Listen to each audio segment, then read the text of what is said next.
ఇప్పుడు సూర్యుడి నుంచి వచ్చేటటువంటి కిరణముల చేత తేజస్సుని సంతరించుకున్న చంద్రుడు సుధాకిరణుడై అమృత కిరణుడై ఓషధీతత్వాన్ని కల్పిస్తే వాటి చేత తినడం చేత ఆకలి తీరి శక్తి కలుగుతోంది.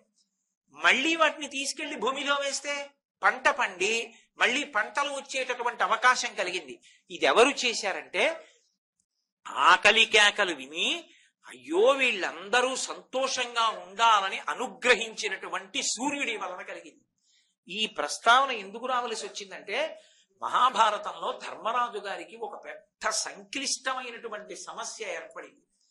ఏమిటా సమస్య అంటే ఆయన అరణ్యవాసానికి బయలుదేరాడు. ఆయన అరణ్యవాసానికి బయలుదేరి అరణ్యానికి వెడుతుంటే ఆయన వెనక కొన్ని వేల మంది బ్రాహ్మణులు వచ్చారు. ఆయన అన్నాడు, అయ్యా నేను విడుతున్నదే అరణ్యవాసానికి, అన్నీ విడిచిపెట్టేశాను, రాజ్యమా నా దగ్గర లేదు, బ్రాహ్మణుడికి అన్నం పెట్టకుండా నేను పాపం మూట కట్టుకోలేను, మీరు ఇన్ని వేల మంది బ్రాహ్మణులు నన్ను అనుగమించి వస్తే నేను ఎక్కడి నుంచి అన్నం పెట్టాను అన్నారు. అంటే వాళ్ళు అన్నారు, దుర్యోధనుడు పరిపాలన చేస్తున్నటువంటి రాజ్యంలో మేము ఉండం, పరమధర్మాత్ముడమైనటువంటి నువ్వు అరణ్యాలకు వెళ్ళిపోతే నీతోనే మేము వచ్చేస్తాం. కాబట్టి మాకున్నదేమిటి వేదం, మాకున్నదేమిటి మంత్రం, మాకున్నదేమిటి స్వరం, దానితో మేము భగవంతుడి యొక్క అనుగ్రహాన్ని సాధిస్తాం. అది ఎవరి కోసం సాధించాలి? ధర్మాత్ములైన వాళ్ళని రక్షించడానికి సాధించాలి. బ్రాహ్మణుడు జ్ఞాపకం పెట్టుకోవలసిన విషయాన్ని చెప్పారు భారతంలో.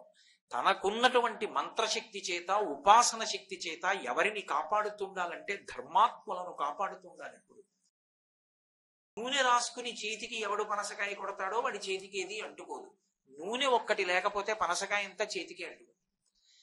చేతికి వ్యామోహం అంటుకోకుండా ఉండాలి అంటే, చేతికి అంటే నా ఉద్దేశం మనస్సుకి నిర్వ్యామోహం కలగాలి. అది దేని వల్ల కలుగుతుంది అంటే అన్ని భావనలు ఈశ్వరుని యందు నిలబడిపోయినప్పుడు.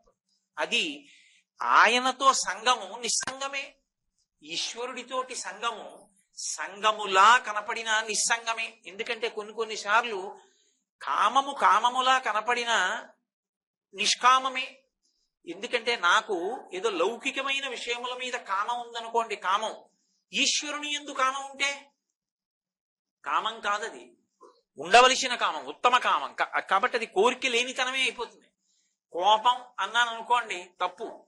ఏమిటి నాకు ఈ దిక్కుమాలిన కోపం, అస్తమానం నాకు కోపం వస్తుంది, నాకు ఈ కోపం పోదా అసలు అని నా కోపం మీద కోపం వచ్చింది అనుకోండి, అప్పుడు ఆ కోపం పోవాలని కోరకూడదు, ఆ కోపం ఉండాలి. అది ఉత్తమ కోపం. కాబట్టి ఉండి లేనిది అవుతుంది, ఉండి ఉత్తమ గుణం అవుతుంది. ఎప్పుడు ఒకప్పుడు దుర్గుణంగా ఉన్నది ఒకప్పుడు సుగుణం అవుతుంది. అలా ఎప్పుడు మారుతుంది జీవితం అంటే సమస్తము ఈశ్వరుని యందు న్యాసమైనప్పుడు. అలా ఆయన నిర్హేతుకమైన కృపని చూపించాడు ఒకప్పుడు సమస్త ప్రాణికోటి యందు. వీళ్ళకి షడూర్ములు ఉన్నాయి. షడూర్ములంటే ఆకలి, ఆకలి దప్పిక, ఈ రెండు భరించడం విశేషమైనటువంటి కష్టం. సంస్కృతంలో ఏది అసలు అలవాటు పడడం, దేన్ని ఉపాసనలోకి తెచ్చుకోవడం, ఏది గుణముగా ప్రకాశించడం చాలా కష్టమో దాన్ని క్షకారంతో ప్రయోగిస్తారు. క్షమ అన్నాను అనుకోండి, ఓర్పు. ఓర్పుతో ఉండడం అంత తేలిక కాదు. కనపడ్డ ప్రతివాడి మీద కలియబడిపోవడానికి అహంకారం ఉంటే చాలు. నా అంతవాణ్ణి నేను, వాడికేం తెలుసని తిరగబడిపోతూ ఉంటాడు.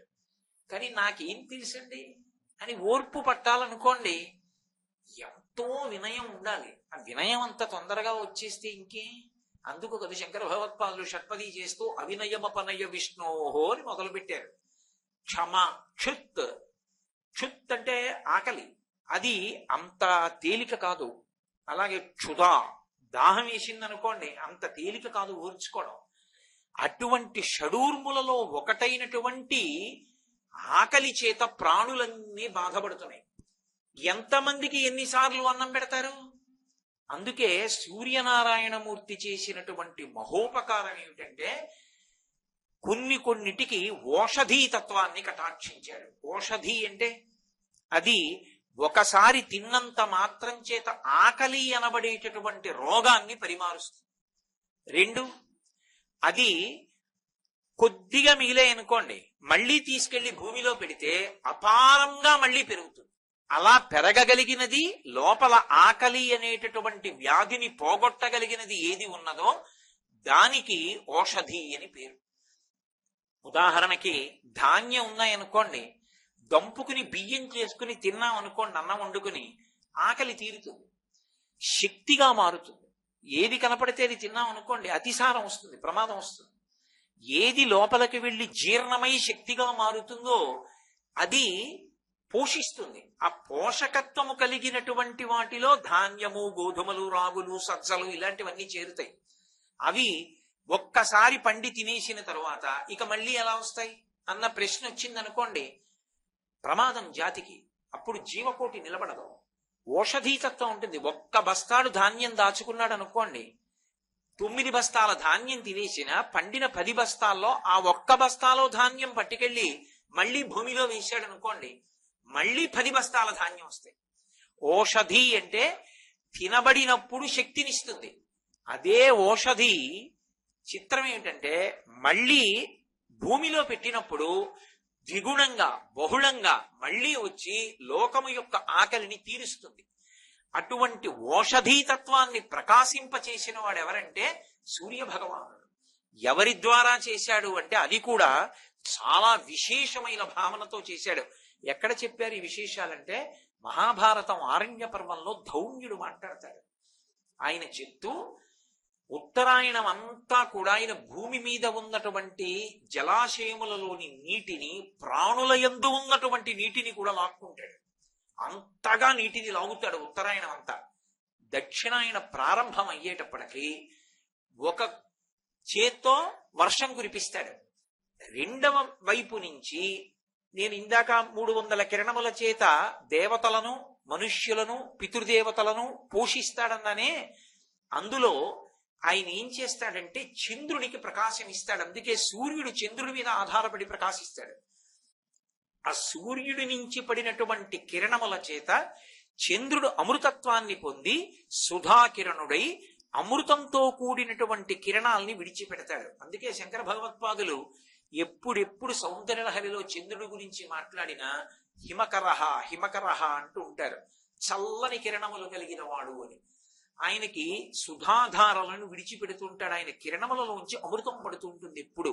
అందుకే ఆపాతాళ నభస్థలంత భవన బ్రహ్మాండమా విస్ఫుర జ్యోతిస్ఫాటికలింగమౌళి విలసత్పూర్ణిందువంతమృతై అస్తోకప్లుతమేకమీశమనిశం రుద్రానువాకాన్ జపం ధ్యాయే దీప్సిత సిద్ధయే ధ్రువపదం విప్రోభిషించేచ్చివం బ్రహ్మాండ వ్యాప్త దేహ భసిత హిమరుచాభాసమానాభుజంగై కంఠే కాళాః కపర్దాః కలిత శశికళశ్చండకోదండహస్తాః త్రిక్షా రుద్రాక్షమాలా సులలిత వపుషః సంభవా మూర్తివేదాః అని అభిషేకం చేయడం వల్ల ఫలితం వస్తుందా? అభిషేకమునకు ధ్యానము చేత ఫలితం వస్తుందా అంటే యథార్థమునకు అభిషేకం చేత ఫలితం వస్తుందని చెప్పలా. ధ్యాయేత్ ఈప్సిత సిద్ధయే. అసలు అభిషేకం చెయ్యడానికి ముందు ధ్యాన శ్లోకంతో నువ్వు శివలింగాన్ని ధ్యానం చేయడంలోంచి నీ కోరికలు తీరుతున్నాయి. ఎలా అంటే ఈ శివలింగం అంతా బ్రహ్మాండమైతే ఒకానొకప్పుడు దూర్జటికి దర్శనమైంది. ఉదయగ్రామము పానవట్టము అభిషేకో తత్ప్రవాహంబు వార్ది ధరిద్వంతము ధూపధూమము జ్వలద్దీప ప్రభారాశి కౌముది తారానివహంబులద్భుత సుమంబులుగా తమోదూత సఖ్యదమై సీత గభస్తి బింబ శివలింగం ఒప్పే ప్రాచీదిశం అన్నాడు. అండము గుడ్డు ఈ బ్రహ్మాండమంతా ఓ శివలింగం అయితే దాని మీద ఉన్నటువంటి చంద్రబింబం ధారాపాత్రయై అందులోంచి పడుతున్నటువంటి అమృతధారల చేత ఈ బ్రహ్మాండం అనేటటువంటి శివలింగము చల్ల పడిపోయి ఉంటుంది, తడిసిపోయి. ఆ చల్లగా తడిగా ఉన్న శివలింగాన్ని ముట్టుకుని ఆ చల్లతనాన్ని అనుభవించడం ఎవరు ధ్యానమునందు అనుభవిస్తారో అటువంటి వారికి ధ్యాయేత్ ఈప్సిత సిద్ధయే ధ్రువపదం విప్రోభిషించే శివం. శివం మంగళప్రదుడై ఆయన అందరికీ కూడా శుభంకరుడై మంగళములను ఇస్తాడు. కాబట్టి చంద్రుడు సుధాకిరణుడై అమృత కిరణములను తనవిగా చేసుకుని అమృత వృష్టిని కురిపిస్తాడు. ఇప్పుడు ఆ అమృత కిరణముల చేత ఓషధీతత్వాన్ని కల్పిస్తాడు. ధాన్యం పండుతోందనుకోండి, ఆ పండుతున్న ధాన్యం కొంతకాలం నిలవ చేసి తీసుకొచ్చి మళ్ళీ భూమిలో పెట్టి తడి తగిలితే అందులోంచి అంకురం వచ్చి ఒక్క వడ్డు గింజలోంచి కంకు పుట్టి కంకులోంచి మళ్ళీ ఇన్ని ధాన్యపు గింజలు ఎవరి అనుగ్రహం చేత వచ్చాయని అడిగారు. అదంతా సూర్యానుగ్రహమే. సూర్యనారాయణుని యొక్క అనుగ్రహం చేత ఓషధీతత్వం ప్రకాశించి సమస్త భూతముల యొక్క ఆకలి తీరుతోంది. అంటే అటువంటి మహానుభావుడికి అన్నం పెట్టిన వాడికి, పోషించిన వాడికి, ఋతుకర్త అయిన వాడికి, ప్రభాకరుడై వెలుతురిచ్చిన వాడికి మనం నమస్కారం చేయకపోతే ఎంతటి కృతజ్ఞతా దోషాన్ని మనం పొందుతాం. అందుకని సూర్యనారాయణమూర్తికి నమస్కారం చెయ్యకుండా ప్రారంభం చేసినటువంటి రోజు ఏది ఉందో ఆ రోజు కృతజ్ఞతతో కూడుకున్నటువంటి రోజు. కాబట్టి మహానుభావుడు అన్నదాత. ఆయన లోకమునకంతటికి అన్నం పెట్టాడు. అందుకే అన్నపూర్ణి అని మనకి అమ్మవారి యందు ఒక తత్వం ఉంటుంది. ఆవిడ మాతృస్వరూపమై అందరికీ అన్నం పెడుతుంది. అన్నం పెట్టేటప్పుడు కూడా చేతితో, ఎడం చేతిలో బంగారు పాత్ర పట్టుకుని, బంగారు పాత్రలో పాయసం పట్టుకుని, కుడి చేతిలో గరిటె పట్టుకుని నిలబడుతుంది. ఆ నిలబడినప్పుడు కేవలం అన్నం ఒక్కటే పెట్టదు ఆవిడ, అన్నంతో పాటు కోర్కెలని కూడా తీరుస్తుంది. ఉభౌ దర్వీ కుంభౌ మణిగణక సంభావిత గుణౌ దదానాపాణిభ్యాం మృతరస మృష్ణాన్న కలితౌ కళాఢ్యా కళ్యాణీ కలిత సదనా శ్రీ గిరసి శిరసస్య సౌ భ్రామర్యం వా రచయితుమదిష్టార్థ విభవం అంటారు. అలా కోర్కెలను కూడా తీర్చడానికి కావలసినటువంటి విభూతిని వడ్డించేటటువంటి తల్లికి అన్నపూర్ణ అని పేరు. అయితే ఇంతమందికి ఆవిడ అన్నం అలా ఎలా పెడుతుంటుంది? ఎలా పెడుతుంది అంటే సూర్యచంద్రులిద్దరినీ ఆమె స్తనములుగా చేసుకుని పెడుతుంటుంది. పేరాల భరత శర్మ గారని మహానుభావుడు, అమ్మవారి అనుగ్రహం పొందినటువంటి కవి. ఆయనకి అమ్మవారు ఒకరోజు కల్లోకొచ్చి ఒకలా కనపడి, శర్మ పద్యం రాయి. ఆయన అలా పద్యం రాస్తే బాగుంటుందా అమ్మా అని రాయడం మానేశారు. ఆవిడ వరుసగా 3 రోజులు కల్లోకి వచ్చి, శర్మ నేను వ్రాయమంటే నీకేమిటి అభ్యంతరం, రాయమని. అప్పుడు ఆయన అమ్మవారి అలకల మీద, ముంగురుల మీద ఒక పద్యం రాశారు. ఇప్పుడు సరే, నేను అమ్మవారి కేశపాశం గురించి మాట్లాడటం లేదనుకోండి, అందులో శారదానందలహరిలో పేరాల భరత శర్మ గారు ఒక మాట అంటారు. అమ్మా, ఒక్కడు ఏనుగుముఖంబునను మరొక్కడు ఆరుముగాలతోడ నీ యక్కున పాలు త్రావా జగమెంతయు బిడ్డలు కన్న తల్లి నేడెక్కడ నుండి చేపెదకో ఇనబింబము చంద్రబింబము నీ అక్కున దాల్చకను నీ ఉరంబున దాల్చకనున్న అహర్నిశల్ సతీ అన్నారు. అమ్మా, నీకు ఉన్నది 2 స్తనాలు. స్తనముల చేతే కదా మాతృత్వం లోకాన్ని పోషించడం. అటువంటి తల్లివి 2 స్తనములతోటి లోకాన్నంతటినీ పోషించ. కానీ ఒక్కడు ఏనుగుముఖంబునను, నీ పెద్ద కొడుకు ఏనుగుముఖం ఉన్నవాడు, వాడు తొడ మీద కూర్చుని పాలలా తాగుతూనే ఉన్నాడు, వాడి ఆకలి తీరదు. మరొక్కడు 6 ముఖాలతోడ, ఆ 2వ స్తనం వైపు కూర్చున్నవాడు 6 ముఖాలు ఉన్నవాడు, వాడు ఒక ముఖంతో తాగుతాడు, 2వ ముఖంతో తాగుతాడు, మళ్ళీ 6వది అయ్యేటప్పటికి మళ్ళీ మొదటి ముఖంతో మొదలు పెడతాడు. అమ్మ, వాళ్ళిద్దరే పాలు తాగుతుంటే జగమంతయు బిడ్డలు కన్న తల్లి ఆ బ్రహ్మకీట జననివి నువ్వు, మరి మా అందరినీ ఎలా పోషిస్తావమ్మా అంటే, ఇనబింబము చంద్రబింబము తక్కక నీయురంబునను దల్పకయున్న అహర్నిశల్ సతి. అహర్నిశల్ అని అహస్సూతే సవ్యం తవ నయన మర్కత్మకతయా అంటూ శంకర భగవత్పాదులు అద్భుతమైన శ్లోకం చేశారు. సరే, అక్కడ 4 రోజుల్లో ప్రస్తావన వస్తే మాట్లాడతాను. కాబట్టి అమ్మవారు ఏం చేసిందంటే, సూర్యబింబాన్ని చంద్రబింబాన్ని స్తనమండలంగా ఉంచుకుంది. ఇప్పుడు సూర్యుడి నుంచి వచ్చేటటువంటి కిరణముల చేత తేజస్సుని సంతరించుకున్న చంద్రుడు సుధాకిరణుడై, అమృత కిరణుడై ఓషధీతత్వాన్ని కల్పిస్తే వాటి చేత తినడం చేత ఆకలి తీరి శక్తి కలుగుతోంది. మళ్ళీ వాటిని తీసుకెళ్లి భూమిలో వేస్తే పంట పండి మళ్ళీ పంటలు వచ్చేటటువంటి అవకాశం కలిగింది. ఇది ఎవరు చేశారంటే, ఆకలి కేకలు విని అయ్యో వీళ్ళందరూ సంతోషంగా ఉండాలని అనుగ్రహించినటువంటి సూర్యుడి వలన కలిగింది. ఈ ప్రస్తావన ఎందుకు రావలసి వచ్చిందంటే, మహాభారతంలో ధర్మరాజు గారికి ఒక పెద్ద సంక్లిష్టమైనటువంటి సమస్య ఏర్పడింది. ఏమిటా సమస్య అంటే, ఆయన అరణ్యవాసానికి బయలుదేరాడు. ఆయన అరణ్యవాసానికి బయలుదేరి అరణ్యానికి వెడుతుంటే ఆయన వెనక కొన్ని వేల మంది బ్రాహ్మణులు వచ్చారు. ఆయన అన్నాడు, అయ్యా, నేను విడుతున్నదే అరణ్యవాసానికి, అన్నీ విడిచిపెట్టేశాను, రాజ్యమా నా దగ్గర లేదు, బ్రాహ్మణుడికి అన్నం పెట్టకుండా నేను పాపం మూట కట్టుకోలేను, మీరు ఇన్ని వేల మంది బ్రాహ్మణులు నన్ను అనుగమించి వస్తే నేను ఎక్కడి నుంచి అన్నం పెట్టను అన్నారు. అంటే వాళ్ళు అన్నారు, దుర్యోధనుడు పరిపాలన చేస్తున్నటువంటి రాజ్యంలో మేము ఉండం, పరమధర్మాత్ముడమైనటువంటి నువ్వు అరణ్యాలకు వెళ్ళిపోతే నీతోనే మేము వచ్చేస్తాం. కాబట్టి మాకున్నదేమిటి వేదం, మాకున్నదేమిటి మంత్రం, మాకున్నదేమిటి స్వరం, దానితో మేము భగవంతుడి యొక్క అనుగ్రహాన్ని సాధిస్తాం. అది ఎవరి కోసం సాధించాలి?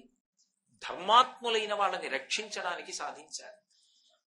బ్రాహ్మణుడు జ్ఞాపకం పెట్టుకోవలసిన విషయాన్ని చెప్పారు భారతంలో. తనకున్నటువంటి మంత్రశక్తి చేత, ఉపాసన శక్తి చేత ఎవరిని కాపాడుతుండాలంటే ధర్మాత్ములను కాపాడుతుండాలి ఎప్పుడు. కాబట్టి ధర్మరాజా నిన్ను కాపాడాలి, అందుకని నీతో మేము వస్తాం, నిన్ను విడిచి మేము ఉండం, వచ్చేస్తున్నాం. ఏమంటాడు ఆయన? రావద్దని ఏమంటాడు బ్రాహ్మణుల్ని? తను క్షత్రియుడు, క్షాత్రధర్మం. వెళ్ళారు అరణ్యంలోకి. ఇన్ని వేల మంది బ్రాహ్మణుల్ని చూసి దిగులు పెట్టుకున్నాడు. వాళ్ళకి దిగులు లేదు. ఎందుకు దిగులు లేదు వాళ్ళకి అంటే, ఎవరు బ్రాహ్మణుడు అంటే నిత్యతృప్తి కలిగినటువంటి వాడు. వాడికి ఇది లేదని కాదు అసంతృప్తి, నాకేది లేదని తృప్తి. అది విచిత్రం. నీకెందుకు అసంతృప్తి లేదు అంటే, నాకు ఇది లేదంటే అసంతృప్తి. నాకు అసలు ఈశ్వరుడు ఏమి ఇవ్వలేదన్న వాడికి మీరు ఎలా అసంతృప్తి కల్పిస్తారు? వాడిని మీరు ఎలా ప్రసన్నుని చేస్తారు? వాడిని ప్రసన్నుని చేయడానికి ఏముండదు. వాడు పరమభక్తి తత్వం. వాడికి ఏమీ అక్కర్లేదు. వాడికి త్రేణుపులు వస్తుంటాయి. త్రేణుపులు అంటే పటికి బెల్లం నవిలిశాను అనుకోండి, మళ్ళీ పటికి బెల్లం త్రేణుపు వచ్చినట్టు వాడు ఎప్పుడూ ఈశ్వరుణ్ణే తెలుస్తుంటాడు. అది కష్టమా సుఖమా అనవసరం. లోకుల్నంగని మెచ్చని ఎలుగని లోలోన నిందించని చీకాకున్బడని మహాత్ముడనని జైలొగ్గని మూకీభావమునం తెట్టని త్రోయని నీ కారుణ్యము కలిగి ఉండినను అంతే చాలును శంకర. అటువంటి పరమభక్తి తత్పరుడైనటువంటి వాడెవడున్నాడో అటువంటి వాడి పట్ల పరమేశ్వరుడు చాలా ప్రసన్నుడై వాడి వెంట తిరుగుతుంటాడు. వాడు తాపత్రయం అంతా ఏమిటి అంటే ధర్మాన్ని పట్టుకున్న వాడిని రక్షించాలి. కాబట్టి ఆయన నిత్యతృప్తుడు. ఆయనకి ఇవాళ ఏమీ దొరకలేదనుకోండి, పోన్లే, ఈశ్వరానుగ్రహం ఉపవాస ఫలితం లభించింది, భగవత్ స్మరణలో గడిపేద్దాం ఉంటాడు. మహాస్వామి వారికి 104 జ్వరం వచ్చింది. బయటికి వచ్చి కూర్చున్నారు సూర్యుడిని చూస్తూ. అదేమిటండి 104 జ్వరం వస్తే సూర్యుడిని చూస్తూ కూర్చున్నారు? అలా కూర్చోకూడదు ఎండలో అన్నారు. నా జన్మలో పంచాగ్నిహోత్ర తపస్సు చేయలే, 4 అగ్నిహోత్రాలు పెట్టుకుని సూర్యుడిని చూస్తూ తపస్సు చేయలే. చుట్టూ 4 అగ్నిహోత్రాలు పెట్టుకుంటే ఎంత వేడో ఒంట్లో అంత వేడుంది. ఇప్పుడు 104 జ్వరం. సూర్యుడిని చూస్తూ కాసేపు జపం చేస్తే పంచాగ్నిహోత్ర తపస్సు చేసిన ఫలితం అన్నా వస్తుంది. జ్వరాన్ని ఉపయోగించుకోవద్దు అన్నాడు. ఇంకేం చేస్తారు మీరు? ఏం చేసినా తృప్తి. వాళ్ళకి ఏమొచ్చినా ఈశ్వరుడితోటే అనుసంధానం. యోగరతోవా భోగరతోవా సంగరతోవా సంగవిహీన యస్య బ్రహ్మణి రమతే చిత్తం నందతి నందతి నందతి. కాబట్టి ఇప్పుడు బ్రాహ్మణుడికి అల్లరి లేదు, నాకేం దొరుకుతుందని ఆయనకేం బెంగలేదు. ఆయన ఉపవాసం ఉండిపోకుండా చూడవలసినటువంటి వాడు క్షాత్రధర్మం ఉన్న ధర్మరాజు. కాబట్టి ఇప్పుడు ఆయన బెంగ పెట్టుకున్నాడు. ఇంతమందికి అన్నం ఎక్కడ తేను? రాచరికమా లేదు, ఐశ్వర్యమా లేదు, ఎక్కడ పెట్టాను అని. అందుకు పురోహితుడు పక్కన ఉంటాడు. పురోహితుణ్ణి వెంట తీసుకెళ్లడం ఎంత ముఖ్యమో మహాభారతం జరిగితే ధౌమ్యుడి చేత తెలుస్తుంది. వెంటనే అక్కడ ఉన్నటువంటి మహర్షులను అడిగాడు, ధౌమ్యుడిని అడిగాడు. పురోహితుడు కనుక ధౌమ్యుడు లేచన్నాడు, ఈ ప్రశ్న నీది కాదు ధర్మరాజా. ఒకానొకప్పుడు ఈ లోకంలో ఉన్నటువంటి ప్రాణులన్నీ కూడా ఆకలి పొందాయి. సృష్టి జరిగినప్పుడు ఆకలికి అప్పటికి అన్నం పెడితే సరిపోదు. ప్రతి పూట ఆకలి పుడుతూ ఉంటుంది. అన్న సమృద్ధి ఎలా కలుగుతుంది? ఆ అన్న సమృద్ధిని ఎవరు ఏర్పాటు చేస్తారంటే సూర్యనారాయణమూర్తిగా అనుగ్రహించాడు ఈ లోకాన్ని. అందుకని లోకమునకు అన్నమునిచ్చేవాడు సూర్యుడే. ఎవడు సూర్యుడికి నమస్కరిస్తాడో వాడికి ఇంట్లో అన్నానికి లోటు రాదు. ఒక తరంలో కాదు, నియమంగా సూర్య నమస్కారం చేసి సూర్యుడికి కృతజ్ఞత చెప్పడం అలవాటైనటువంటి వాడికి వాడుండగా కాదు, వాడి తర్వాత తర్వాత తర్వాత తర్వాత 7 తరాల వరకు ఇంటికి పెద్దల్ని పిలిచి అన్నం పెట్టి వాడు తింటాడు తప్ప అసలు వాడికి అన్నానికి లోటన్నది రాదు. సూర్యుడికి నమస్కరించడం అంత కృతజ్ఞత. ఆయన అంత సంతోషించి అన్నదానం చేస్తాడు, అన్నం పెట్టే అదృష్టాన్ని కూడా ఇస్తాడు. కాబట్టి ఒకానొకప్పుడు మహారాజులందరూ కూడా తమ పాలనలో ఉన్నటువంటి ప్రజలందరికీ అన్నం దొరకాలని సూర్యోపాసన చెయ్యకుండా ఉండేవారు కాదు. సూర్యోపాసన లేకపోవడమే ఆకలి కేకలకు కారణము. లోకంలో అన్నం దొరకక ఎందుకు ఏడుస్తారంటే సూర్యుణ్ణి ఉపాసన చేయడం, ఆయనకి నమస్కరించడం మానేసి సూర్యబింబం ఉదయించిన తరువాత ఆయన వైపుకి తిరిగి ముఖ ప్రక్షాళనం చేయడం, ఆయన వైపుకి తిరిగి మలమూత్ర విసర్జన చేయడం, ఆయన వైపుకి తిరిగి ఉమ్మి వేయడం, ఆయన వైపుకి తిరిగి నమస్కారం కూడా చేయకపోవడం, ఆయన ఉదయించేసరికి కనీసం మనసులో పవిత్ర భావనలతోనైనా నిలబడకపోవడం, ఇటువంటి కారణముల చేత సూర్యానుగ్రహాన్ని పొందక ప్రజలలో ఆకలి కేకలు వస్తాయి. కాబట్టి ధర్మరాజా, నువ్వు ఇవాళ వీళ్ళందరికీ అన్నం పెడతాను అని అడుగుతున్నావు, నీ కోరిక సమంజసమే. నీకు అన్నదానం చేయడానికి కావలసిన అర్హత కల్పించవలసినది. ధర్మము ప్రధానమై ఉంటుంది లోకంలో. ధర్మరాజు అన్నాడు, గృహస్థన్న వాడికి అందరికీ కూడా కొన్ని ధర్మాలున్నాయి, రాజుకి కాదు. ఇవాళ నేను రాజ్యం లేనివాణ్ణి కాబట్టి నాకు ఆ ధర్మం పోదు. నేను ఇల్లాలితో ఉన్నాను, అందుకని నాకు కొన్ని ధర్మాలున్నాయి. ఏమిటా ధర్మాలంటే, అన్నిటికన్నా ప్రబలమైనది ఏది అంటే ఆకలితో ఉన్నవాడికి అన్నం పెట్టాలి. మహాత్ములైనటువంటి వారు వచ్చినప్పుడు ప్రత్యేకించి స్వాగతం పలికి వారిని తీసుకొచ్చి అన్నం పెట్టాలి. కాబట్టి అసలు గృహస్థాశ్రమంలో ఉన్నదే అందుకు. కాబట్టి ఒకటి, అన్నార్తులకు అన్నం పెట్టాలి, దాహం వేసినటువంటి వాడికి మంచినీళ్ళు ఇవ్వాలి, బాధపడినటువంటి వాడికి శయ్య కల్పించాలి, భయపడినటువంటి వాడికి శరణ ఇవ్వాలి, చాలా క్లేశంతో ఉన్నటువంటి వాడికి ఆసనాన్ని కల్పించాలి. ఇవి ప్రధాన కర్తవ్యాలు గృహస్థుకి. వీళ్ళందరికీ ఆకలేస్తుంది, వాళ్ళు నన్ను అడగరు అన్నం పెట్టమని, కానీ వాళ్ళు ఆచమనం చేసేలా కూర్చుంటే నాకు దోషం వస్తుంది. గృహస్థుగా నా ధర్మం పోయింది నేను అన్నం పెట్టనప్పుడు. అందుకని వీళ్ళకి అన్నం పెట్టడానికి నాకు శక్తి కావాలని అడుగుతున్నాను. అది పురోహితుడు కనుక ఏ మార్గం చేత వస్తుందో నాకు కటాక్షించని అడిగాడు. చాలా సంతోషించాడు ధౌమ్యుడు. ఎంత ఉత్తమమైన కోరిక కోరావయ్యా, నీకు 108 సూర్య నామములు చెప్తాను, ఉచ్చారణ చెప్తాను. ఇవి నామములే కాని నామములు గౌణములు. ఇప్పుడు నేనున్నాననుకోండి, నామకరణం చేసి నాకు పేరు పెట్టారు కోటేశ్వరరావు అని. ఎందుకు అంటే ఎంతమందిలో ఉన్నా ఆ పేరు పెట్టి పిలిస్తేనే పలకడానికి. భగవంతుడికి ఎందుకు 1000 పేర్లు అంటే, భగవంతుడికి 1000 పేర్లుండేటటువంటిది కేవలం ఏదో సంతోషం కోసం పెట్టినవి కావు. ఆయన ఒక్కొక్కప్పుడు ఒక్కొక్క గుణాన్ని ఆవిష్కరిస్తే అవి ఆయా నామములుగా మారిపోయాయి ఆయనకి. అందుకే ఆయనకి ఉంటే 108, లేకపోతే 1000. 364, 763, 871 ఉండవు. ఎందుకుండవో తెలుసా? ఆయనకి లేక కాదు నిజానికి, అలా మన కోసమే చెప్పాం. భగవన్నామని చెప్పేటప్పుడు చెప్తే అష్టోత్తర శతనామాలు, లేకపోతే సహస్రనామాలు. 111 చెప్తానండి అనకూడదు. ఒక్క గురువు గారికి అయితే మాత్రం 116. ఎందుకంటే ప్రత్యేకించి ఆంధ్రదేశంలో ఒక లక్షణం ఉంది, 116 కట్నం ఇస్తారు. ఎవరికైనా బహుమానం చేశారనుకోండి 116 ఇస్తారు. 116 గురువు గారికి కట్నం ఇవ్వాలి. అందుకే శంకరాచార్యుల వారికి వైశాఖ శుక్ల పంచమి నాడు కట్నం ఇస్తే గురు కట్నం 116 ఇవ్వాలి. ఆయన సన్యాసి డబ్బుచ్చుకుంటారా? పుచ్చుకోరు. 108 శంకరాచార్యుల వారి నామాలు చెప్తాం. భగవంతుడైతే 108 నామాలు, గురుస్వరూపాలైతే 116 చెప్పాలి. అందుకే కైలాస శంకరుడు కాలడి శంకరుడిగా వచ్చాడు కాబట్టి 8 నామాలు కలుపుతాం. భవాయ దేవాయ నమః, శర్వాయ దేవాయ నమః, ఈశానాయ దేవాయ నమః, పశుపతే దేవాయ నమః, రుద్రాయ దేవాయ నమః, ఉగ్రాయ దేవాయ నమః, భీమాయ దేవాయ నమః, పశుపతే దేవాయ నమః అని 8 కలిపి 108కి 116తో కట్నమిస్తాం. 116 నామాలతో కీర్తిస్తారు. నామములు గౌణములు. నామమునందు రమిస్తాడు వ్యక్తి. నేను అన్న మాటలు మరి మీరు పట్టుకుంటున్నారా అన్నది నాకు సంతోషమే, మీరు పట్టుకోగలిగిన సమర్థులు. నామమునందు మనసు రమిస్తుంది. ఎప్పుడో తెలుసా? ఉచ్చారణ అర్థము తెలిస్తే. అందుకు నామాలకి వ్యాఖ్యానాలు వచ్చాయి.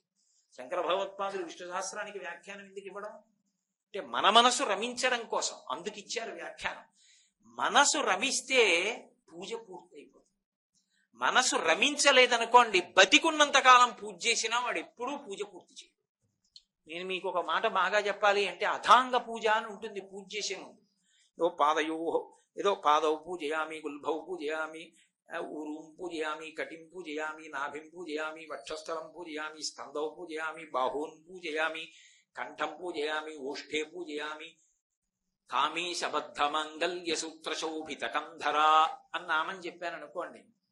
కామాక్షి పరదేవత ఆకుపచ్చటి పట్టుబట్ట కట్టు కూర్చుని ఉంటే, అమ్మవారి మెడలో పైకి మంగళసూత్రాలు శతమానాలు కనపడుతుంటే, ఇంతలా బంగారు తాడుకి మంగళసూత్రాలు వేసుకుని ఉంటే నేను ఎదురుగుండా అమ్మవారి దగ్గర కూర్చుని పరమస్వతంత్రంతో నా మోకాళ్ళ మీద పైకి లేచి అమ్మవారి శతమానాలు ఇలా చేతులతో పట్టుకుని కాముణ్ణి కాల్చిన పరమశివుణ్ణి తపస్సుతో నిప్పించి మంగళసూత్రం కట్టించుకుని మాకు తండ్రిని పక్కన కూర్చోబెట్టుకుని లోకములను కన్న తల్లివమ్మ నువ్వు, నీ మంగళసూత్రం వెనక ఇంత వైభవం ఉంది, మహా ఇల్లాలివి, మహాపతివ్రతవి, అమ్మా నీ మంగళసూత్రం కదు లోకాలకి రక్ష అని వంగి కళ్ళకద్దుకుని అమ్మవారి మంగళసూత్రాలు చల్లగా తగులుతూ ఉంటే కళ్ళకద్దుకుని అమ్మవారి గుండెల మీదకి మెల్లిగా ఇలా వదిలిపెట్టాను అనుకోండి. ఇప్పుడు కామీశబద్ధ మాంగళ్య సూత్ర శోభిత కంధరా అంటాను, తర్వాత నామం గుర్తొస్తుందా? అందులో రమిస్తున్నాను కాబట్టి నోరు కామీశబద్ధ మాంగళ్య సూత్ర శోభిత కంధరా అదే అంటుంటుంది. ఏదో వంట చేసుకుంటూ మా ఆవిడ ఏంటి అదే నామం చెప్తాడు తర్వాత నామం చెప్పడేంటని గబగబా వచ్చేదో తర్వాత నామం చెప్పింది అనుకోండి, నేను వెనక్కి తిరిగి పూజ పాడు చేసేసాడు అంటారు. అదేమిటి నామం అందిస్తే పూజ పాడు చేశానంటారేంటి అంటే, ఇన్నాళ్ళకి నా మనసు రమించి ఆవిడ మంగళసూత్రం, ఆ తల్లి, ఆ కంఠం, ఆ 3 గీతలు, ఆ భుజాలు, భుజకీర్తులు, నా తల్లి పట్టుబట్ట, సువాసనలు, నా తల్లి చిరునవ్వు కనపడుతుంటే అంత దగ్గరగా ఆవిడ మోకాళ్ళ దగ్గరగా నా చేతులు పెట్టి మంగళసూత్రాలు పట్టుకుని కళ్ళకద్దుకుని మురిసిపోతున్నాను. ఆనంద భాష్పాలు రాలుతూ రోమాంచితమై ఉన్నాను.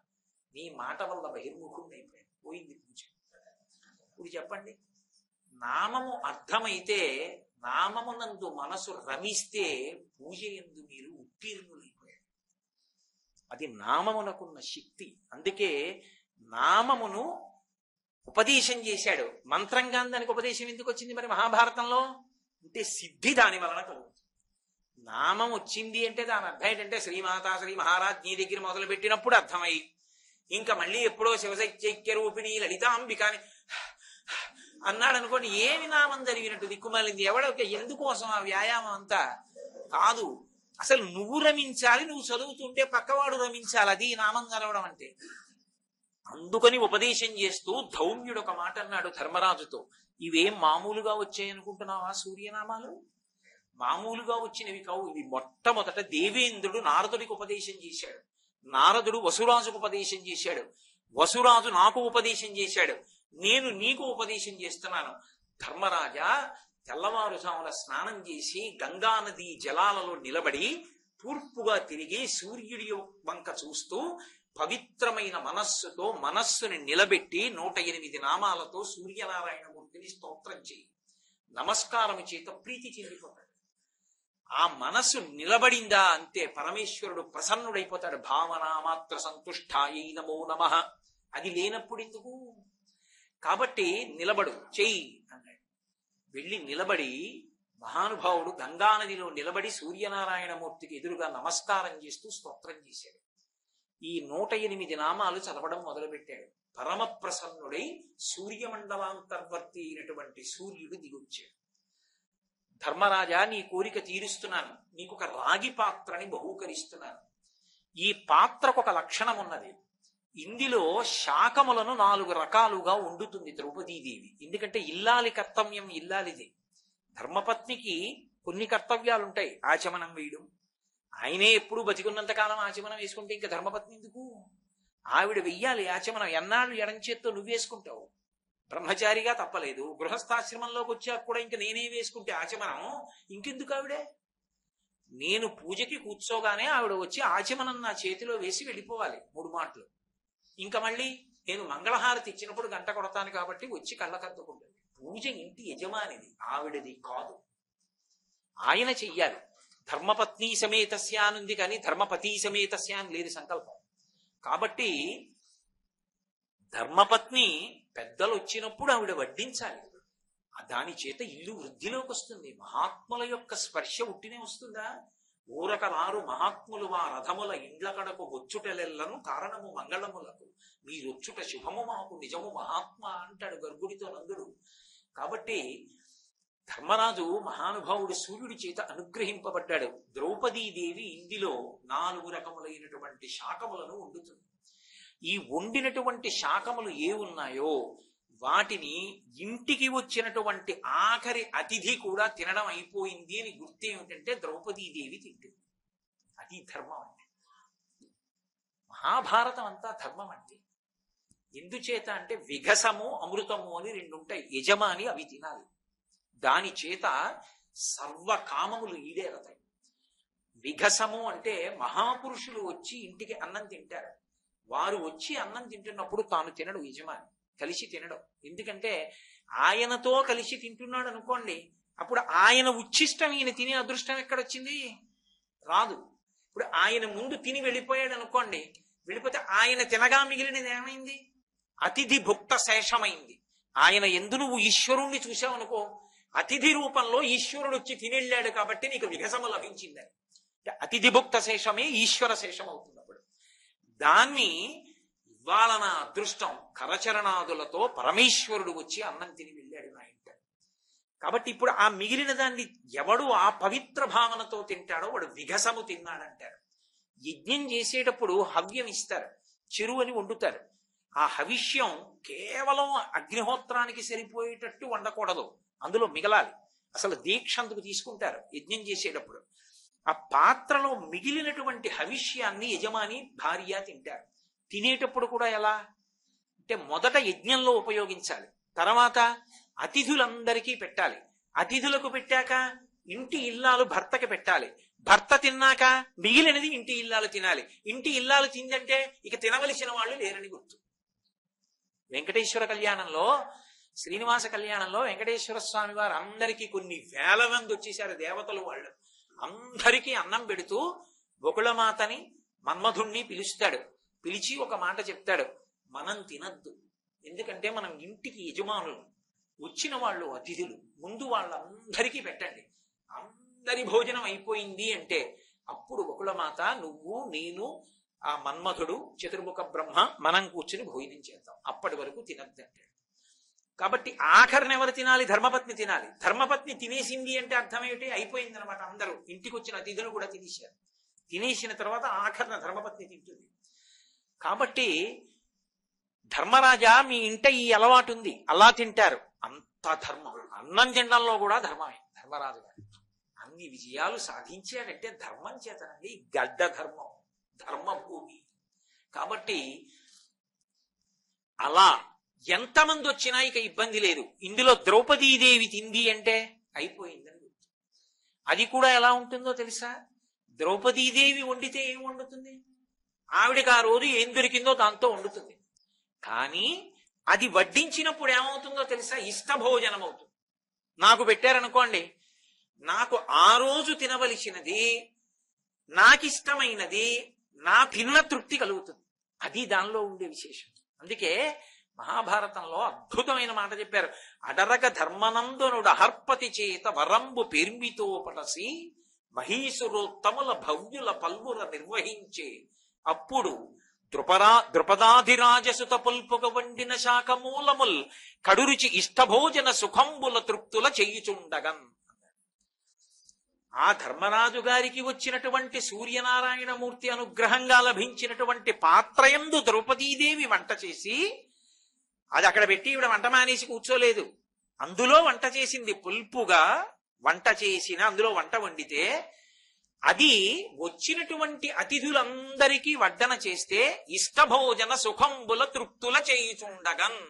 ఇప్పుడు ధర్మరాజు గారికి ఏ ఫలితం వచ్చిందో తెలుసా? దానివల్ల 12 సంవత్సరముల పాటు కొన్ని వేల మంది బ్రాహ్మణులతో కలిసి యజ్ఞయాగాది క్రతువులు చేసి వాళ్ళ వలన అనేకమైనటువంటి ధర్మ సూక్ష్మములను విని తపస్సు చేసి ఇన్ని వేల మందికి తన భార్యతో కలిసి ఔపోసన వడ్డించుకుని భోజనం పెట్టి వాళ్ళ భుక్తశేషాన్ని యజ్ఞశేషాన్ని తాను తిన్నాడు. చక్రవర్తిగా కూర్చోవడానికి కావలసినటువంటి అదృష్టాన్ని ఈశ్వరానుగ్రహంగా పొందేశాడు. ఎవరు కారకుడు? సూర్యనారాయణ. మహాభారతంలో ధర్మరాజు గారి ధర్మనిష్ట తరిగిపోకుండా నిలబెట్టడానికి అనుగ్రహించిన వాడెవరు అంటే సూర్యనారాయణుడు. ధౌమ్యుడి చేత చెప్పబడ్డాడు. అన్నం విషయంలో ఎలుగెత్తి పిలిస్తే చాలు పలుకుతాడు. ఎందుకో తెలుసా? కన్న తండ్రి తత్వం. తండ్రి అనుగ్రహించు అని అడిగితే చాలు అనుగ్రహిస్తాడు. అందుకే సూర్యుడి విషయంలో ఒక లక్షణం ఉంది. ఆయన దగ్గరకి వెళ్ళి నమస్కారం చేసి రిక్తహస్తాలతో వెళ్ళక్కర్లేదు. ఎవడు వెళ్ళి వస్తాడో వాడు హర్షంతో వస్తాడు, సంతోషంతో తిరిగి వస్తాడు. అరసవిల్లి అంటాం శ్రీకాకుళంలో ఉన్నటువంటి సూర్యనారాయణ క్షేత్రాన్ని. కాదు, దాని పేరు అది కాదు, హర్షవల్లి. హర్షమునకు పాదు, ఆనందమునకు స్థానము. ఎందుకంటే అక్కడికి వెళ్ళి సూర్యనారాయణమూర్తిని అడిగిన వాడు రిక్తహస్తాలతో తిరిగి రాడు, అనుగ్రహించేస్తాడు. లోకమునకు తండ్రి స్థానంలో ప్రకాశిస్తూ ఉంటాడు కాబట్టి ఆయనని అడిగితే ఏదో ఒక పూట అన్నం పెట్టడం కాదు, 12 సంవత్సరముల పాటు కొన్ని వేల మంది బ్రాహ్మణులకు అన్నం పెట్టడానికి కావలసినటువంటి అదృష్టాన్ని ఇచ్చేశాడంతే. ఎంత ఇస్తాడో ఆయన యందు అంత గొప్ప విశేషం ఇంకొకటి ఉంది. మీరు ఏమి అసలు అన్నం లాంటిది కోరడం కాకుండా, అన్నం ఒకటేనా అండి అని అనుకోకండి. కేవలం ఇంటి ఇల్లాలు ఆయనని స్మరించి ఆయనకి నమస్కారం చేసి ఆయన నామములను పఠించిన, సూర్య దండకం చదివిన, ఏమీ చెప్పక్కర్లేదు. సూర్యాయ నమః, సూర్యాయ నమః, సూర్యాయ నమః అనుకున్న, రోజు నిద్ర లేవగానే సూర్య భగవానుడికి ఒక్క నమస్కారం చేసిన అటువంటి ఇల్లాలికి ఎంత గొప్ప అదృష్టాన్ని ఇస్తాడో తెలుసా? ఎన్ని కష్టాలలో ఉన్నవాడైనా సరే భర్త ఆ కష్టాలనన్నిటినీ కూడా అధిగమించి తట్టుకుని నిలబడి తేజోవిరాజితుడు కాగలిగినటువంటి శక్తి ఆమె యొక్క ఉపాసన చేత భర్తకు అందుతుంది. మిగిలిన ఉపాసనలంత తేలికకో. ఒక్క సూర్యోపాసనలో ఆయన నమస్కారము చేత ప్రీతి పొందిపోతాడు. సూర్యుడికి నమస్కారం చేస్తే చాలు ఇల్లాలు, ఆయన అంత శక్తిని ఇస్తాడు. దీనికి నేను మీకు ఒక ఉదాహరణ చూపిస్తాను. శ్రీరామాయణంలో రామచంద్ర ప్రభు విశేషమైనటువంటి కష్టానికి వశుడైపోయాడు ఒకప్పుడు. ఎంత కష్టానికి వశుడైపోయాడంటే, ఆయన అవతల తండ్రి దశరథ మహారాజు గారు మరణించాడు. 14 సంవత్సరములు అరణ్యవాసం చేయవలసి వచ్చింది. అరణ్యవాసం చేస్తుండగా సీతాపహరణం జరిగిపోయింది. సీతాపహరణమే జరిగింది అనుకుంటే లక్ష్మణస్వామితో కలిసి ఆయన అరణ్యవాసానికి వచ్చినప్పుడు పడరాని కష్టాలు పడ్డాడు. రావణాసురుడితో యుద్ధం చేయవలసి వచ్చింది. 100 యోజనముల సముద్రాన్ని సేతువు కట్టి దాటి వచ్చి లంకాపెట్టణంలో సుచీల పర్వతం మీద విడిది చేశాడు. అసలు రామాయణం చదవాలి. మంత్రాంగం అంటే ఏమిటో, ప్రభుదృష్టి అంటే ఏమిటో తెలుస్తుంది. యుద్ధానికి వెడుతుంటే ఎన్ని కష్టాలుంటాయో చెప్తాడు రాముడు. తర్వాత ఎక్కడ నీళ్లు తాగుతారో ఆ సరస్సులన్నీ విషం కలిపేస్తారు, ముందుగా వెళ్లి చూడండి అంటాడు. అన్ని కష్టాలు పడి దాటి 100 యోజనముల సముద్రాన్ని దాటి సువేల పర్వత శిఖరం మీద విడిది చేశాడు. రావణాసురుడు తన యొక్క సభామంటపంలో తన మంత్రులందరితో కొలువు తీరాడు. రాముడు వచ్చేశాడు, 100 యోజనముల సముద్రాన్ని దాటిపోయాడు. ఒకప్పుడు ఖరదూషణాది 14,000 మంది రాక్షసుల్ని కేవలం కొన్ని నిమిషాల్లో, గంట మీద కొద్ది నిమిషాల్లో, 1 గంట 12 నిమిషాల్లో ఉంది, పడగొట్టేశాడు. 14,000 మందిని. శూర్పణకు అక్కడే తెల్లబోయింది. ఎప్పుడు అసలు ఆ వెనకనున్నటువంటి అక్షయ బాణ తూణీరంలోంచి బాణం తీస్తాడో తెలియదు, ఎప్పుడు వింటినారికి సంధిస్తాడో తెలియదు, ఎప్పుడు ఆకర్ణాంతము లాగుతాడో తెలియదు, ఎప్పుడు విడిచిపెడతాడో తెలియదు. రాముడు బాణం తీయడం, సంధించడం, విడవడం కనపడదు. ఏది కనపడుతుంది అంటే ఎదురుగుండా ఉన్నటువంటి వాళ్ళ యొక్క గుండెల మీద బాణం నాటుకుని పడిపోవడం ఒకటే కనపడుతుంది.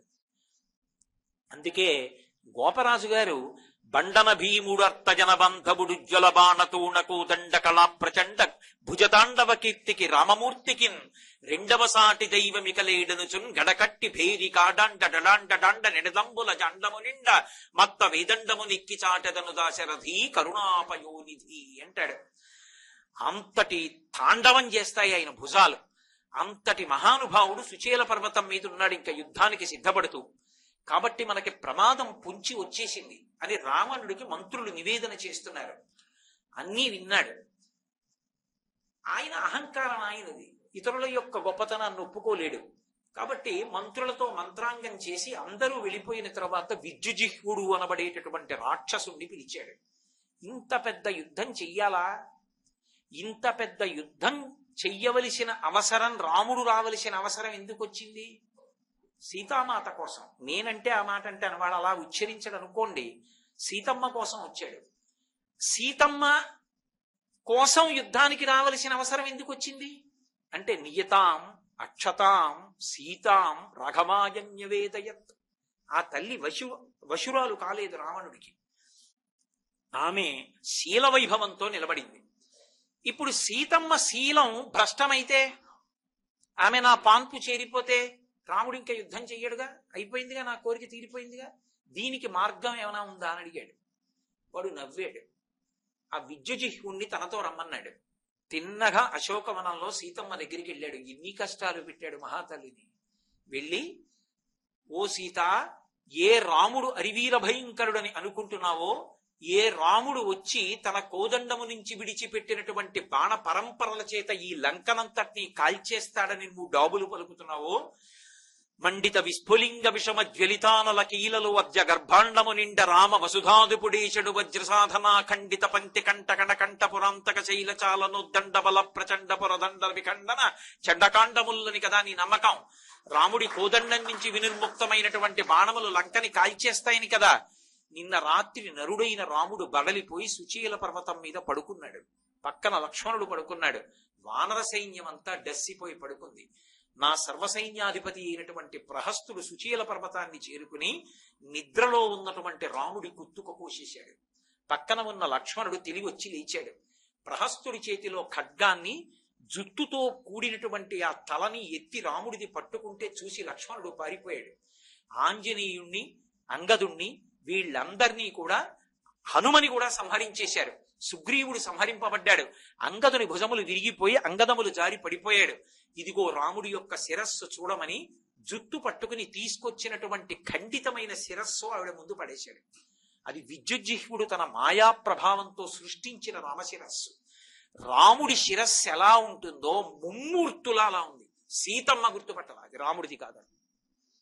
రాముడి ధనస్సు ఎలా ఉంటుందో, వీరరాఘవ విజయరాఘవ అని పేర్లు ఆయనకి. ఎప్పుడు ధనస్సు పట్టుకుని ఉంటాడు. ఆయన ధనస్సు ఎలా ఉంటుందో అటువంటి ధనస్సుని, అక్షయబాణ తూణీరాల్ని సృష్టించి సీతమ్మ ముందు పడేశాడు. ఇదిగో రాముడి ధనస్సు, ఇదిగో అక్షయబాణ తూణీరాలు, ఇదిగో రాముడి శిరస్సు చూడమని కింద పడేసి కాల్తో ఎత్తి సీతమ్మ వైపుకేశాడు. ఆవిడ తల వంక చూసింది. 100కి 100 రాముడిదే తల. ధనస్సు వంక చూసింది, రాముడిదే ధనస్సు. అక్షయబాణ తూణీరాల వంక చూసింది, రాముడివే తూణీరాలు. ఆ తల్లి నిజంగా ఏడ్చింది. ఎంత ఏడ్చిందో. భర్త మరణించాడు, అయిపోయింది యుద్ధం, ఇక నన్ను రక్షించేవాడు లేడని అసలు నాకు నోటితో కూడా చెప్పలేను. 2 మాటలు ఆవిడ్ని ఏడిపించాడు. అంతా ఇంత కాదు, అంత ఏడ్చింది తల్లి. భర్త మరణించాడని ఆవిడ అంత శోకిస్తుంటే అయిపోయింది కథ, ఇప్పుడు ఈవిడ లొంగుతుందనుకున్నాడు. నా పాన్పు చేరు, ఇక నీకు రక్షకులు లేరు అన్నాడు. కానీ అదే సమయానికి ఎవడో దూత వచ్చాడు. ఈశ్వరుడు ఉన్నాడు కదా ధర్మాన్ని రక్షించడానికి. వచ్చి, మహాప్రభు మీతో సమావేశం అవడానికి సైన్యాధికారులు వాళ్ళు వచ్చి వేచి ఉన్నారు, రండి అన్నాడు. ఆయన వెళ్ళిపోయాడు, విద్యుజిహ్వుడు వెళ్ళిపోయాడు. వెళ్ళిపోగానే మాయ తొలగిపోయి రాముని యొక్క శిరస్సు, ధనుర్బాణములు కూడా అంతర్ధానమయ్యాయి. సీతమ్మ మాత్రం రాముడే మరణించాడనుకుని ఏడుస్తాం. అప్పుడు మహాతల్లి శరమ వచ్చి, ఎంత అపవిత్రమైన ప్రదేశాల్లో కూడా ధర్మం ఉన్నవాళ్ళు ఉంటారు. ఎందుకని అంటే అసలు ధర్మాన్ని రక్షించడానికి ఉంటారు. శైలూషుడు అని ఒక గంధర్వుడు, ఆయన యొక్క కుమార్తె శరమ, విభీషణుడి యొక్క భార్య. విభీషణుడు ఎంతటి ధర్మాత్ముడో ఆయనకి తగిన ఇల్లాలు. ఆవిడ వచ్చి ఒక మాట అంది, అమ్మా పిచ్చిదానా, నీతో రావణుడు మాట్లాడుతున్నప్పుడు నేను రావణుని సభామంటపం దగ్గరికి వెళ్ళి చూసి వచ్చాను.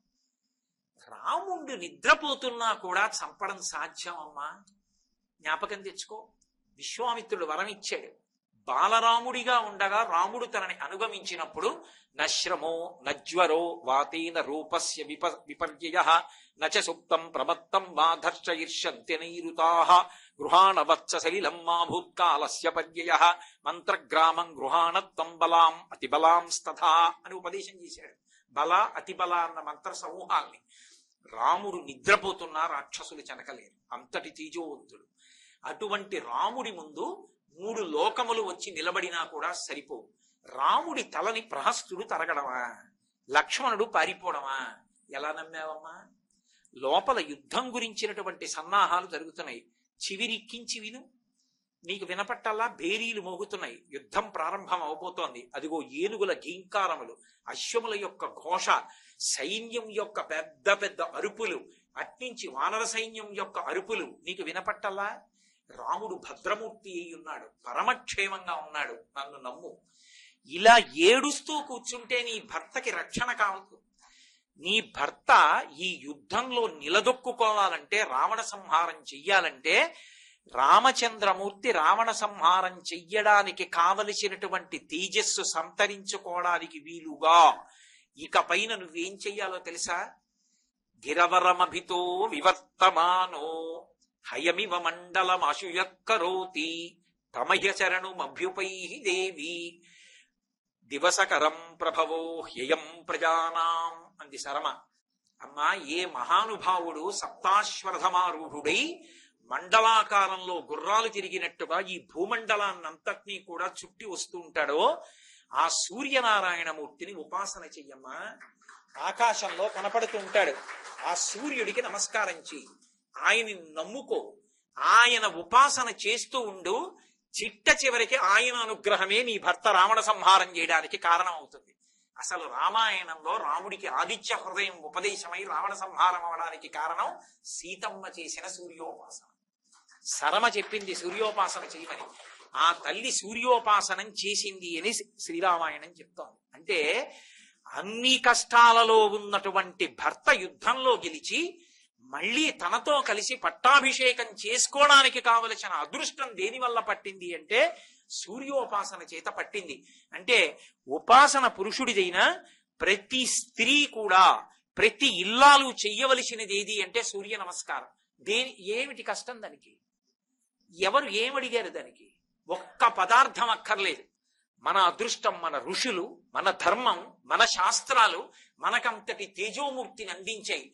నిద్ర లేవగానే స్నానం చేసి ఒక్కసారి ఆయన వైపు అభిముఖంగా నిలబడి ఒక్క నమస్కారం చేస్తే చాలు, ఇంట్లో భర్తని బిడ్డల్ని కూడా అనుగ్రహిస్తాడు.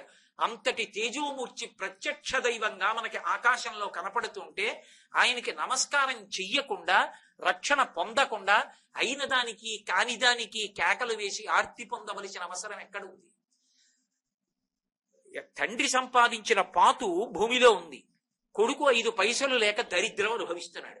కింద పాతు ఉంది, పాత అంటే లెంకి బిందెలు ఉన్నాయి, తవ్వితే కోటీశ్వరుడు, తవ్వక దరిద్రం అనుభవిస్తున్నాడు. మనకి ఋషులు ఇచ్చినటువంటి ఇంత గొప్ప ఉపాసనా విధానం ఉంది. తల్లులు బిడ్డలకి కూడా నేర్పాలి. నన్ను మన్నించండి, తల్లి చెప్పనటువంటి భక్తి బిడ్డలకి రాదు. 1,000,000 మంది కోటేశ్వరరావులు, 1,00,000 మంది పీఠాధిపతులు కలిసి చెప్పినా సరే ధర్మం నిలబడుతుందని నమ్మకం లేదు. కానీ ధర్మం ఎందుకు నిలబడుతుంది అంటే ఇంట్లో ఉన్నటువంటి తల్లి బిడ్డలకు చెప్పే మాటల వలన నిలబడుతుంది. బొట్టు పెట్టుకోండని నేను గుండెలు చీల్చుకు చెప్పినా వినరు. తల్లి, ఒరే నాన్న బొట్టు పెట్టుకోకుండా వెళ్ళకూడదురా, బొట్టు పెట్టుకో నాన్న, అది సనాతన ధర్మం, మనం అందులో పుట్టడం మనం అదృష్టం రా, బొట్టు పెట్టుకోరా అని అమ్మ చెప్తే వాడి జీవితంలో వాడు బొట్టు మానడు. బొట్టు పెట్టుకోవడానికి మొహమాటం, అబ్బెబ్బెబ్బే మా అబ్బాయికి అలాంటి అలవాట్లు లేవండి అంటే ఎక్కడి నుంచి వస్తుంది? రేపొద్దున్న రక్షణ రమ్మంటే ఆపద ఎందు. కాబట్టి సంస్కార వైభవం నిలబడడం అనేది ఎక్కడ ఉంది అంటే ఇంటి ఇల్లాలిలోనే ఉంది. సీతమ్మ తల్లి మార్గదర్శకురాలైంది లోకానికి. మహాతల్లి అంత గొప్పగా సూర్యనారాయణమూర్తిని ఉపాసన చేసి రామచంద్రమూర్తికి కూడా అటువంటి తేజస్సు సంక్రమించడానికి కారణమైంది. సందేహమేం లేదు. మీకు నేను శ్లోకాన్ని ప్రమాణంగా చూపించానుగా రామాయణంలోంచి. ఆ తల్లి కూడా అంత కష్టంలో కూడా సూర్యుడి యందు మనసు పెట్టుకుంది కాబట్టే ఎప్పుడెప్పుడు ప్రమాదములు పొటమరించాయో అప్పుడప్పుడు ఎవరో ఒకరు వచ్చి ఆవిడికి ఉపశాంతి కల్పించి అందులోంచి బయటికి వచ్చింది. ఇంకొకసారి పెను ప్రమాదం వచ్చింది రామాయణంలో. ఇంద్రజిత్తు నాగాస్త్ర బంధనం చేశాడు సైన్యాన్నంతటిని, రామలక్ష్మణుల్ని కూడా నాగాస్త్రాలతో బంధించాడు. ఇద్దరూ కూడా నిర్జీవులైపోయిన వాళ్ళల్లా కింద పడిపోయారు. కదలిక లేదు, సైన్యం అంతా పడిపోయింది. ఆయనని చూడగలిగిన వాళ్ళిద్దరే. ఒకరు మహానుభావుడు విభీషణుడు చూశాడు, రెండవ వారు హనుమ చూశారు. ఎవ్వరికీ కనపడడు, మేఘాలలో ఉంటాడు. పెద్ద నవ్వు నవ్వి అందరి వంక చూసి, ఇన్ని కోట్ల వానర సైన్యాన్ని పడగొట్టేశాను నాగాస్త్ర బంధనంతోనని ఇంటికి వెళ్ళి తండ్రికి చెప్పాడు. తండ్రి, అయిపోయింది యుద్ధం, నాగాస్త్ర బంధనం చేసేశాను, రామలక్ష్మణులు కూడా నిహతులైపోయారన్నాడు. సంతోషపడిపోయి రావణాసురుడు అన్నాడు, వెంటనే ఈ విషయాన్ని సీతమ్మకి చెప్పండి. అమ్మా అన్న మాట నేనంటాను, వాడు అండం. సీతమ్మకి చెప్పండి, పుష్పక విమానం తీసుకెళ్లి పుష్పక విమానంలో సీతమ్మని ఎక్కించండి, యుద్ధభూమికి తీసుకెళ్లి కిందకి దింపకండి. ఇది రాక్షసత్వం అంటే. ఎవరిని చూపిద్దాం అనుకుంటున్నాడు? శరీరం విడిచిపెట్టేసినటువంటి భర్తని చూపించాలి. చూపించి తెచ్చేయండి, కిందకి దింపద్దు. అంటే ఆ సమయంలో ఏ ఆడదైనా ఏం కోరుకుంటుందో అది కూడా దక్కడానికి వీల్లేదు. వెనక్కి తెచ్చి ఆమె మనసు మారాలి, నా పాన్పు చేరాలి. అది రాక్షసత్వం అన్న మాటకి అర్థం ఎక్కడుంటుందంటే, ఇతరులు వాళ్ళు కోరుకున్నట్టు బ్రతకకూడదు, వాళ్ళు అలా బ్రతకాలనుకుంటే బ్రతకనివ్వను అనడమే రాక్షసత్వం. కాబట్టి పుష్పక విమానంలో సీతమ్మని తీసుకెళ్లి పైనుంచి చూపించారు. కిందకి చూసింది రామలక్ష్మణులు. నా భర్త మరణించాడనుకుని, అయ్యి బాబోయ్, నేను సంపూర్ణ రామాయణ ప్రవచనం చేసిన రోజుల్లో అసలు ఆ సర్గలు చెప్పడానికి నాకు ఎంత బాధగా ఉండేది. అసలు నా తల్లి ఎంత ఏడ్చిందో, తన సాముద్రికం, తన జాతకం, పెద్దలు చెప్పిన మాటలు తలుచుకుని ఎన్ని అనరాని మాటలు అనుకుందో తనని తను, ఎంత ఏడ్చిందో. అంత ఏడిస్తే నేను చెప్పా కదా, చేసిన ఉపాసన ఎక్కడికి పోతుందండి? ఏదో ఒక రూపంలో మళ్ళీ బుద్ధిని సక్రమంగా నిలబడేటట్టు, ఉపశాంతి కలగడానికి ఎవరో ఒక మహాత్ముడు వస్తాడు, వచ్చి మనశ్శాంతి కలిగేటట్టుగా చేస్తాడు. స్వస్థత కుదురుకుని చక్కగా నిలదొక్కుని రాణించగలిగిన స్థితి కలిగేటట్టుగా ఈశ్వరుడు అనుగ్రహిస్తాడు వారి ద్వారా. అందుకే త్రిజట వచ్చి, విభీషణుని యొక్క కుమార్తె త్రిజట వచ్చి సీతమ్మతో ఒక మాట అంది. అమ్మా పిచ్చిదానా, అంత ఏడుస్తున్నావే, నేను ఒక రహస్యం చెప్పనా? ఇదం విమానం వైదేహీ పుష్పకం నామనామతః దివ్యం త్వాం ధారయేన్నైవం నిర్జేతౌ గత జీవితం. ఈ పుష్పక విమానానికి ఓ లక్షణం ఉంది, ఇది పరమమంగళప్రదమైనటువంటిది. ఇది భర్త లేని స్త్రీని, భర్త శరీరం విడిచిపెట్టేసిన తర్వాత బ్రతికున్న స్త్రీని వహించదు, ఎక్కించుకోదు. విధవని అందులో కూర్చొనివ్వదు. అమ్మా, నువ్వు కూర్చుని పుష్పక విమానంలో వెళ్ళి పుష్పక విమానంలో వచ్చావంటే రాముడు సజీవుడు. రాముడు తేజోక్షయమైంది, నాగాస్త్ర బంధనానికి గురయ్యాడు. అమ్మా బెంగ పెట్టుకోకమ్మా, నువ్వు చేసిన ఉపాసన ఉంది, రాముడి ధర్మం ఉంది, రక్షింపబడతాడమ్మా అన్నాడు. గరుత్మంతుడు వచ్చాడు మహానుభావుడు. ఆయన యొక్క రెక్కల చప్పుడు వినేటప్పటికీ నాగాస్త్రం అంతా విడిచిపెట్టేసి, రాముడు నరుడిగా ఉన్నాడు. ఎవరు నువ్వు అని అడిగాడు. నేనెవరో నువ్వెవరో నీకు తర్వాత తెలుస్తుందిలే, ఇప్పుడు చెప్పడం ఎందుకు, ఈ ఉపకారం చాలని, ఈ సేవ చాలని వెళ్ళిపోయాడు. నాగాస్త్ర బంధనం విడిచిపెట్టింది. భేరీలు మోగించండి, జయం వచ్చిందన్నాడు రావణాసురుడు. భేరీలు మోగిద్దామనేటప్పటికీ జై రామచంద్ర ప్రభువుకి జై అని వానర సైన్యం యొక్క అరుపులు వినపడ్డాయి. ఇదేమిరా అని వచ్చి చూశాడు, ఇన్ని కోట్ల వానర సైన్యం లేచి నిలబడి. చేసిన ఉపాసన ఎక్కడికి పోతుంది? సీతమ్మ చేసిన సూర్యోపాసనం యుద్ధమునందున్నటువంటి రామలక్ష్మణులకు వానర సైన్యములకు ఉపకరించింది. 10 మాటలు చెప్పడం వాల్మీకి మహర్షి అలవాటు. ఒకనాడు శరమ చెప్పింది అంతే, ఆవిడ చేసింది ఉపాసన. ఇప్పటికీ ప్రతి కుటుంబం అన్నార్తులు కాకుండా ఇంట్లో యజమాని బిడ్డలు కడుపు నిండా అన్నం తిని ధార్మికంగా బతికి మళ్ళీ ఈ దేశానికి పూర్వ వైభవం రావాలి అంటే, అంతటి కీర్తి ప్రతిష్టలతో ఈ జాతి నిలబడాలి అంటే సూర్యోపాసన మళ్ళీ రావాలి. అందరం సూర్యనారాయణమూర్తికి నమస్కారం చెయ్యడం ప్రారంభం కావాలి. మనకి కావ్యములు, పురాణములు మీరు ఏవి పరిశీలించండి, సూర్యనారాయణమూర్తి యొక్క అనుగ్రహం లేకుండా బయటపడిన వాళ్ళు లేరు. నేను ఇన్ని దృష్టాంతములు మీరు పరిశీలించండి, అసలు సూర్య వైభవం అంటే ఏమిటో, ఆదిత్య వైభవం అంటే ఏమిటో అర్థమవుతుంది. మహానుభావుడు ఎంత కష్టంలో ఉండనివ్వండి, ఎంత ఆర్తితో ఉండనివ్వండి, ఉపాసన చేసి ఒక్క నమస్కారం చేస్తే చాలు అనుగ్రహించేశాడు. ఎంతెంత అనుగ్రహించాడు అంటే, నిజంగా అసలు ఈ ఒక్క సందర్భంలో కొంచెం ఆలస్యమైతే, ఆ ఒక్క నిమిషం గడవకపోతే మొత్తం ధర్మం అంతా కుప్ప కూలిపోతుందంతే. ఇక ధర్మం అన్న మాట ఉండదు లోకంలో. ఇక ధర్మము అన్న 2 అక్షరాల గురించి మాట్లాడాడు ఎవడు, ధర్మము అన్న దాన్ని పాటించడానికి ఎవడు సిద్ధపడడం. అంత ప్రమాదపు టంచులలోకి జరిగిపోయి ఒక్కొక్కప్పుడు గత సన్నివేశాలు. అలా జరిగిపోయినప్పుడు రక్షించిన వాడెవరో తెలుసా? మళ్ళీ ధర్మాన్ని నిలబెట్టడానికి సూర్యనారాయణమూర్తి. దేని చేత రక్షించాడో తెలుసా? ఏదో పెద్ద పెద్ద యజ్ఞాలు, యాగాలు, హోమాలు, హవిస్సులో చేస్తే కాదు, కేవలం అంత ప్రమాదకరమైనటువంటి పరిస్థితుల్లో ఎంతమంది నావారన్న వారున్నా వాళ్ళు బయటికి వచ్చి రక్షించడానికి కూడా సందర్భం కానటువంటి స్థితిలో ఉత్తరక్షణ రక్షణ పొందాలి అంటే మహాత్ములైన వాళ్ళందరూ చేసింది ఏమిటో తెలుసా? అంత కష్టంలో భానుమండలం వైపుకి తిరిగి ఒక్క నమస్కారం చేసి వెళ్ళారంతే. రక్షింపబడిపోయి ధర్మమన్న రెండక్షరాలకి పట్టాభిషేకం అయింది. అందుకే అప్పటికీ ఇప్పటికీ ధర్మమన్న 2 అక్షరాలు మిగిలి ధర్మమునందు అపారమైన విశ్వాసము నిలబడిపోయింది. ఆ ధర్మాన్ని నిలబెట్టిన వాడెవరంటే మహానుభావుడైనటువంటి సూర్యనారాయణుడు. ఒకానొకప్పుడు ఎంత విశేష పరిణామాలు జరిగాయో అసలు ఈ దేశంలో మనం ప్రమాణంగా చెప్పుకునేటటువంటి ఇతిహాసాలు, పురాణాలు, కావ్యాలు, పతివ్రతలు వాళ్ళ జీవితాలు కూడా నిలబడడానికి అవకాశం లేని స్థితి కలిగినప్పుడు సూర్యనారాయణమూర్తి జోక్యం చేసుకుని ఎంత గొప్పగా నిలబెట్టాడో, ఎన్ని అద్భుతాలు జరిగాయో ఆ విశేషాలకి సంబంధించినటువంటి సమాహారమైనటువంటి ప్రసంగాన్ని రేపు సాయంకాలం మళ్ళీ మనం 6:30 కలుసుకున్నప్పుడు పరమేశ్వరుడు నా చేత చేయించి మిమ్ములను